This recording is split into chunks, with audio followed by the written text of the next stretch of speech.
अस्सलाम वालेकुम, मेरा नाम है समावियत और आप देखें समावियत mathematician. Welcome back my channel. अभी तक जो है वो हम मॉडल पेपर लेके चल रहे थे और मॉडल पेपर के हमने सेक्शन बी जो है वो ऑलमोस्ट कंप्लीट कर लिए। सेक्शन सी का आज हम ग्राफ करेंगे और ग्राफ के आपके पास जो है वो ये वाला क्वेश्चन दिया हुआ है 3x is equal to 5y minus 2 and then second equation हमारे पास 3x plus 5y is equal to 8। Graph में हमेशा दो इक्वेशन आपको गिवन होगी और आप दो इक्वेशंस को लेके ही करेंगे। कोशिश कीजिएगा ग्राफ आप पहले से ही अच्छी प्रैक्टिस कर लें ताकि आपको लास्ट मोमेंट पे जो है वो कोई मुश्किल ना हो और आप आसानी से पेपर कर लें, क्योंकि ग्राफ एक ऐसा क्वेश्चन है जो हमें हर साल पता है कि वो लाजमी आएगा और हमें लाजमी करना भी है टाइम। पहली इक्वेशन इसकी हो जाएगी इक्वेशन नंबर 1 और दूसरी इक्वेशन इसकी हो जाएगी इक्वेशन नंबर 2। सही है, हमने दो इक्वेशंस बना ली।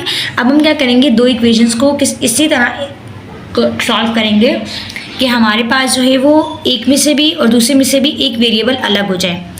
अगर हम इक्वेशन नंबर 1 को देखें तो इक्वेशन नंबर 1 में x ऑलरेडी अलग है। हमें सिर्फ ये करना है कि x के साथ जो पीछे उसका नंबर दिया हुआ है उसको चेंज करके हमें पीछे उस साइड पे लेके जानी है। उस साइड से मुराद के x के साथ यहाँ पे 3 मल्टीप्लाई कर रहा है, वह जगह डिवाइड करेगा। हम यहाँ ले लेते हैं वी गेट इक्वेशन नंबर 1 और इक्वेशन नंबर 1 हमारे पास आ जाएगी यहाँ पे x is equal to 5y minus 2 divided by 3 और इसको दे देते हैं हम इक्वेशन नंबर 3 का नाम। एक इक्वेशन हमारी बन गई है जो हमने इक्वेशन नंबर 1 से बनाई थी। इक्वेशन नंबर 1 तो कैंसिल होगी, वो तो आप इग्नोर कर दें। आप इक्वेशन नंबर 3 को अब लेके चलेंगे और इक्वेशन नंबर 2 से आपने कोई ऐसा वेरिएबल अलग करना है जिसको हम इसकी जगह रखें, मतलब आसानी से दोनों को सॉल्व कर सकें। हम यहाँ पे लिखते हैं वी गेट इक्वेशन नंबर 2 और इक्वेशन नंबर 2 में से भी क्या करते हैं, x को अलग करते हैं। x को अलग करने के लिए ये 5y जो यहाँ प्लस कर रहा है वहाँ जाके माइनस करेगा और देन 3 मल्टीप्लाई कर रहा है वहाँ जाके डिवाइड करेगा। आपके पास बन जाएगी इक्वेशन नंबर 2 कुछ यूँ, x is equals to 8 minus 5y divided by 3। ये बन गई इक्वेशन नंबर 4। अब हम क्या करेंगे, एक लाइन लगा लेते हैं बीच में ताकि हम ईजिली जो है वो सॉल्व कर सकें। और हम क्या करते हैं, इक्वेशन नंबर 3 यहाँ लिख देते हैं, x is equals to 5y minus का 2 डिवाइडेड बाई 3 और इक्वेशन नंबर 4 यहाँ लिख देते हैं, x is equals to 8 minus 5y divided by 3। Last में हम एक बॉक्स बना लेते हैं जिसके अंदर वैल्यू साथ साथ पुट करते जाएंगे ताकि आपको ज़्यादा मुश्किल ना हो और आप ग्राफ आसानी से सॉल्व कर लें। एटलीस्ट आपने x और y की वैल्यू जो है वो 4 लेके आनी है। ज़्यादा भी आप ला सकते हैं लेकिन एटलीस्ट 4 हो ताकि आपका ग्राफ जो है वो आसानी से बन जाए। अच्छा, एक चीज़ लाजमी याद रखिएगा कि आप पहले से माइंड में हो कि ग्राफ में अगर दोनों वैल्यूज़ x की और y की, यहाँ भी x की और y की अगर सेम आ जाए तो फिर इसके अलावा आप कोई भी वैल्यूज़ पुट कर दें क्योंकि इतना इशू नहीं है। एक सेम आए ताकि आपका ग्राफ जो है वो इंटरसेप्ट में बन जाए। इंटरसेप्ट पॉइंट के लिए आपको दोनों सेम वैल्यू लानी लाजमी है और हमेशा ग्राफ की वैल्यू 0 से स्टार्ट होती है, देन फिर जो है वो +1 -1 +2 -2 इस तरह से वो कंटिन्यू सीरीज़ में चलती है वैल्यू जो पुट करते हैं। अब यहाँ देखें तो इक्वेशन नंबर 3 में हम जो है y पुट करेंगे और x की वैल्यू फाइंड करेंगे। सही है, एक एक करके पहले एक वैल्यू फिर दूसरी फिर तीसरी फिर चौथी, 4 वैल्यूज़ आपने पुट करनी है। एक एक करके x y पुट करते जाएँ और x की वैल्यू निकालते जाएँ। अगर हम यहाँ 0 रख के सोचें कि हम 5 की जगह अगर हम 0 रख देते हैं, 5 0 से 0 हो जाएगा और 0 -2 डिवाइडेड बाई 3 सॉल्व ही नहीं हो सकता। पॉइंट में वैल्यू नहीं आनी चाहिए ग्राफ की, हमेशा एक सिंपल कांस्टेंट नंबर आना चाहिए। पॉइंट पे डेसिमल में वैल्यूज़ बिल्कुल ना जाएं क्योंकि आप ग्राफ डेसिमल में बनाना बहुत ज़्यादा मुश्किल हो जाता है। अगर हम 0 रखा तो 0 से नहीं है, अगर हम +1 रखें तो 5 1 से 5 हो जाएगा, 5 में से 2 चले जाएंगे, 3 आ जाएगा। तो हम यहाँ रख देते हैं put y is equals to +1, x is equal हो जाएगा 5 1 से 5 -2 डिवाइडेड बाई 3। 5 में से 2 चले जाएंगे, 3 डिवाइडेड बाई 3, 3 में से 3 गया तो x की वैल्यू हमारे पास निकल जाएगी 1। सही है, एक वैल्यू हमने y 1 रखी है और x जो 1 आया है। अब हम क्या करते हैं, दूसरी वैल्यू सोचते हैं, +1 होगी -1 अगर हम यहाँ रखेंगे तो ये हो जाएगा -5 -2 बराबर हो जाएगा -7। 7/3 सॉल्व नहीं हो सकता, ये नहीं रखेंगे। अगर हम यहाँ 2 रखें तो 5 2 से 10 हो जाएगा, 10 में से आप 2 जब माइनस करेंगे तो वो 8 हो जाएगा। 8/3 आप नहीं सॉल्व कर सकते।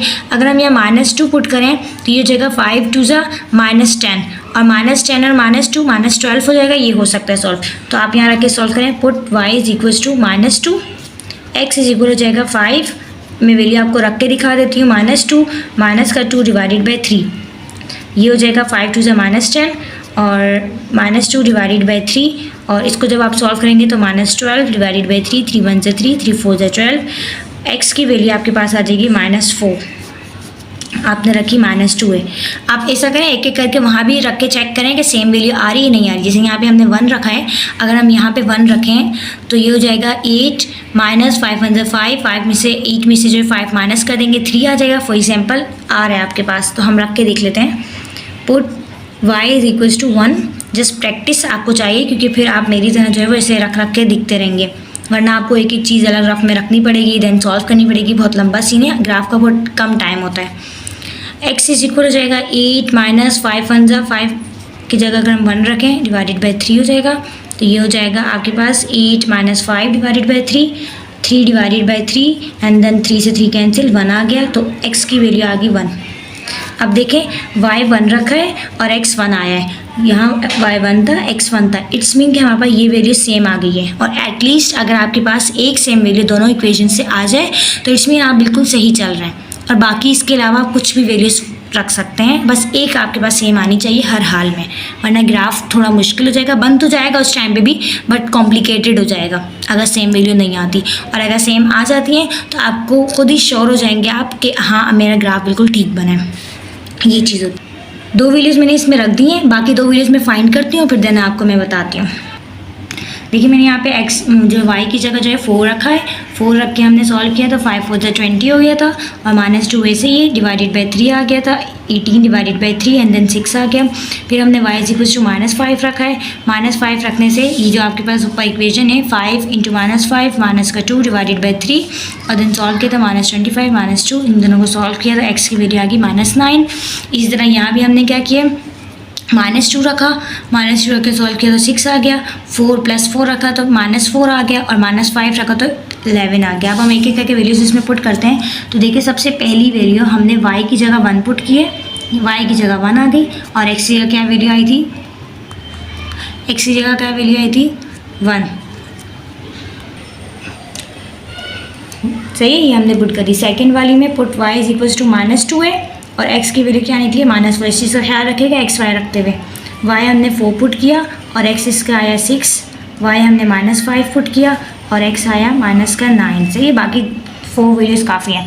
इसमें देखते हैं, तो इसमें हमने y जो है 1 पुट किया है, x 1 आया है, y हमने -2 पुट किया है, x 6 आया है, y हमने 4 प्लस किया है, -4 आया है, एंड देन 11, y जो है -5 रखा है हमने, और 11 आंसर आया। सही है। अब देख लें यहाँ पे टेबल में तो कोई भी वैल्यू सेम नहीं आ रही, नीचे वाली y की तो सेम आ रही क्योंकि हमने y सेम पुट किया, बट ऊपर x जो है वो कोई भी सेम नहीं आ रही। लेकिन पहली वैल्यू जो है वो हमारी दोनों में सेम आ रही है, क्योंकि x भी 1 y भी 1, x भी 1 y भी 1। अब हम अगली ग्राफ बनाते हैं, आपको मैं बताती हूँ ग्राफ कैसे बनाएंगे।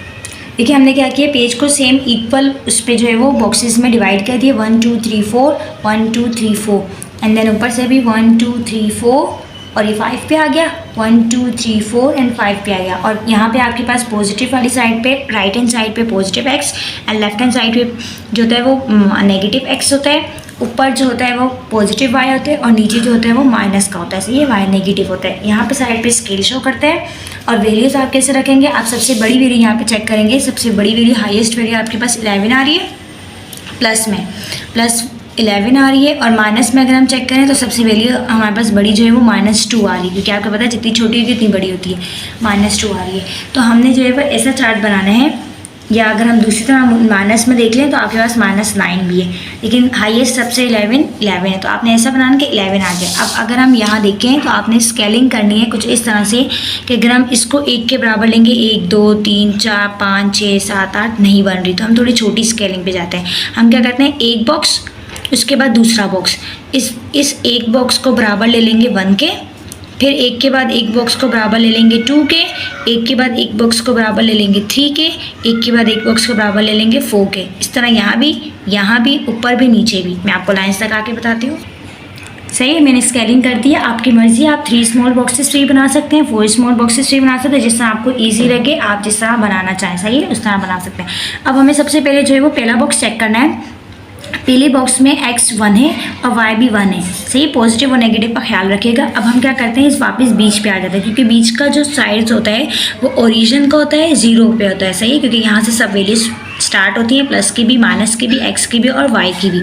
तो हमने यहाँ रख के x प्लस में जाना है। अब x प्लस जो है वो इस साइड पे, यहाँ नेगेटिव है, यहाँ आगे जाएंगे +1, ये रहा, सही। यहाँ रुक जाएंगे, फिर उसके बाद आपने y+1 लिखना है। अब y+1 ऊपर की साइड पे, तो हम इसी के बिल्कुल सीध में ऊपर जाएंगे, तो ये +1 का यहाँ मिल रहा है, यहाँ एक पॉइंट पे +1 भी है और ये +1 भी है, x का भी y का भी। आप साइड पे शो कर दें 1 और 1, ताकि आपको याद रहे कि ये वाला जो पॉइंट आपने लगाया है वो x का और y का। और एक चीज़ याद रखिएगा, जो बॉक्स बना हुआ है इसके बिल्कुल कॉर्नर पे लगाया करें, मिड पे नहीं, बीच में नहीं। आपका ये जो बॉक्सेस है ये वाली लाइन की, इसे जहाँ मिल रहा है ना 2 बॉक्सेस, वहाँ मिड में लगाइएगा। अब सेकंड देखते हैं हम। सेकंड आपके पास x की वैल्यू जो है -4 है और y की वैल्यू -2 है, तो हम वापस बीच में आ जाते हैं ओरिजिन पे।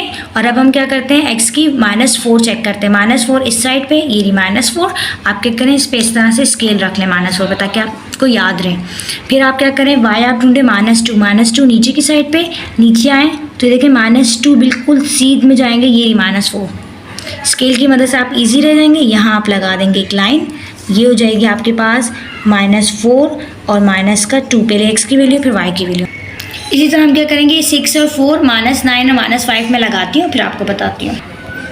ये एक पॉइंट हमने ये लगा दिया 6 और ये 4 का, और एक पॉइंट हमने लगाया -9 और -5 का। अब हम क्या करेंगे, एक point, second, third and fourth, in fourth के फोर्थ पॉइंट को हम आपस में इस तरह से इंटरसेप्ट स्केल से करेंगे कि आपकी लाइन जो है वो डबल ना हो, बिल्कुल स्ट्रेट लाइन। और लास्ट में यहाँ भी एरो बना दें और एक यहाँ भी एरो बना दें, सही। ये हमने फर्स्ट इक्वेशन जो थी हमारी उसका बना दिया। अब हमारे पास जो है यहाँ पे सेकंड कॉलम चेक करें, तो सेकंड कॉलम में पहली वैल्यू है x 1 और y भी 1 है। x जो है 1 है, y जो है 1 है, इट्स मीन ये वही वाला पॉइंट है जो मिल रहा है। इंटरसेप्ट देते हैं। सेकंड हमारे पास है 6 एंड -2। हमारे पास वैल्यू थी 6 और -2, 6 ये रहा, तो यहाँ पे हम स्केल रख लेते हैं, ये रहा 6 और -2 नीचे की तरफ आएगा, तो ये रहा -2 की लाइन जाएगी यहाँ पे 6 पे मिल गई, तो ये बन जाएगा यहाँ पे 6 और -2। अब बाकी 2 पॉइंट भी हम इसी तरह लगाते हैं और फिर बताते हैं। देखिए एक पॉइंट हमारा ये आ गया -4 और 4 का पॉइंट आ गया, ये x -4 और 4 का आ गया। सेकंड पॉइंट जो है वो हमारा यहाँ पे आ गया 6 और 2 का, x 6 y -2, और लास्ट पॉइंट हमारा आ गया 11, x 11 है और y जो है -5 है। अब हम क्या करते हैं, 1 2 3 4, इन चारों पॉइंट को सेम उसी तरह जैसे हमने पहले किया था,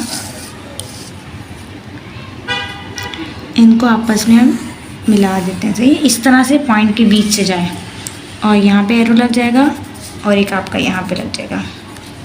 अब देखिए ये इनका जो मीटअप पॉइंट है जहाँ इंटरसेक्ट हो रहा है, ये आपका सोल्यूशन सेट कहलाता है। ग्राफ का हमेशा सोल्यूशन सेट वो होता है जहाँ पे पॉइंट मीट कर रहा होता है। अब देखिए हमने जो सेम वैल्यू रखी थी उससे ये हुआ कि हमें ढूंढना नहीं पड़ा, वरना अगर कहीं ओरिजिन पॉइंट पे मतलब इनफाइनाइट वैल्यूज़ के साथ जो है वो पॉइंट मिल जाता ना, फिर आपको वो यूँ बना के और वैल्यूज़ निकालनी पड़ती है, x की भी y की भी। बट हमने यहाँ क्या किया था, सेम वैल्यू रखी थी, जिसकी वजह से हमें x की भी पता है और y की भी पता है कि कौन से पॉइंट पे मीटअप हुआ है। x 1 था और y भी 1 था। हम साइड पे यहाँ शो कर देंगे solution set is equals to bracket and then फिर स्मॉल ब्रैकेट, क्योंकि x और y 2 कोऑर्डिनेट्स हैं, x 1 है y भी 1 है, small bracket close, large bracket close. ये आपका आंसर होगा सोल्यूशन सेट। अब हम ऊपर क्या कर देते हैं, स्केल बना देते हैं, x एक्सिस का स्केल और y एक्सिस का स्केल। अब देखिए यहाँ पे हमने 2 स्मॉल बॉक्सेस लिए हैं, तो हम यहाँ लिख देंगे 2 small square boxes is equals to 1 centimetre, और यहाँ पे आ जाएगा नीचे 2 small square boxes is equals to 1 centimetre. अगर आप 3 स्मॉल स्क्वायर बॉक्सेस लेंगे ना, यहाँ गिनेंगे 3 स्मॉल बॉक्सेस के बराबर, तो ऊपर 3 स्मॉल स्क्वायर बॉक्सेस लिखिएगा। हमने यहाँ पे 2 लिया तो 2 लिया। अब देखिए पूरा ग्राफ हमारा बन गया कंप्लीट, ये सॉल्यूशन हो गया और देन सामने ग्राफ बन गया। अब हम बुक से देखते हैं कौन से क्वेश्चन हमारे पास इंपॉर्टेंट है। 7.3 7.3 का जो है आपके पास क्वेश्चन नंबर 5 इंपॉर्टेंट है, ये बहुत ज़्यादा इंपॉर्टेंट है। और अभी आपके पास जो आया हुआ है यहाँ पे इक्वेशन आई हुई है ये वाली, पार्ट नंबर 8 है आपके पास है। आपके पास 10 के 10 सारे इंपॉर्टेंट है, आप लाजमी इसकी प्रैक्टिस करें, साथ साथ ग्राफ की भी, और एक सवाल को 2 दफ़ा करें ताकि आपकी अच्छी से प्रैक्टिस, क्योंकि सेक्शन सी है और सेक्शन सी का एक सवाल ये मस्ट होता है। आप ये लाजमी अपने माइंड में रखें कि ये लाजमी अटैम्प्ट करना है। वीडियो अच्छी लगे तो प्लीज़ लाइक कीजिएगा, और अगर कुछ आपको ना समझ आए या इससे रिलेटेड आपको कुछ ना समझ आया तो मुझे कमेंट में बताएगा, और फिर हम जो है वो मिल के कर लेंगे। सही है, और चैनल को सब्सक्राइब